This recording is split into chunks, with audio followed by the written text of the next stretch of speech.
अथ तन्त्रोक्तरात्रिसूक्तम्। ॐ विश्वेश्वरीं जगद्धात्रीं स्थितिसंहारकारिणीं निद्रां भगवतीं विष्णोरतुलां तेजसः प्रभुः ब्रह्मोवाच त्वं स्वाहा त्वं हि स्वदा त्वं हि वषट्कारा स्वरात्मिका सुधा त्वमक्षरे नित्ये त्रिधा मात्रात्मिका स्थिता अर्धमात्रा स्थिता नित्या यानुच्चार्या विशेषता त्वमेव संध्या सावित्री त्वं देवी जननी परा त्वयेतद्धार्यते विश्वं त्वयेतत्सृज्यते जगत् त्वयेतत्पाल्यते देवी त्वमस्यन्ते च सर्वदा विसृष्टो सृष्टिरूपा त्वं स्थितिरूपा च पालने तथा संहृतिरूपान्ते जगतोऽस्य सकन्मये महाविद्या महामाया महामेधा महास्मृतिः महामोहा च भवति महादेवी महासुरी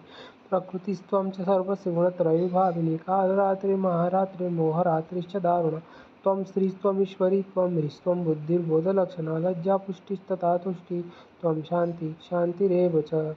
खड्गिनी शूलिनी घोरा गदिनी चक्रिणी तदा शङ्खिनी चापिनी वानभुषुण्डी परगादा सौम्या सौम्यतरा शेष सौम्यभ्यस्थितिसुन्दरी परापराणां परमा त्वमेव परमेश्वरी यच्च किञ्चित् क्वचिद्वस्तु सदसद्वाखिलात्मिके तस्य सर्वस्य या शक्तिः सा त्वं किं स्तूयसे यया त्वया जगत्सृष्टा जगत्पात्यत्यो जगत्सोऽपि निद्रावशं नीता कस्त्वं स्तोतुमिहेश्वरा विष्णुशरीरग्रहणमहमीशान एव च कारितास्ते यतो तस्वां कस्तोतुं शक्तिमान् भवेत् सा त्वमित्थं प्रभावयेः स्वैरुदारैर्देवी संस्तुता मोहयैतौ दुराधर्षा वसुरो मधुकैटभो प्रबोधं च जगत्स्वामी नियतामच्युतो लघु बोधश्च क्रियतामस्य हन्तुमेतो महासुरो इति रात्रिसूक्तं सम्पूर्णम्।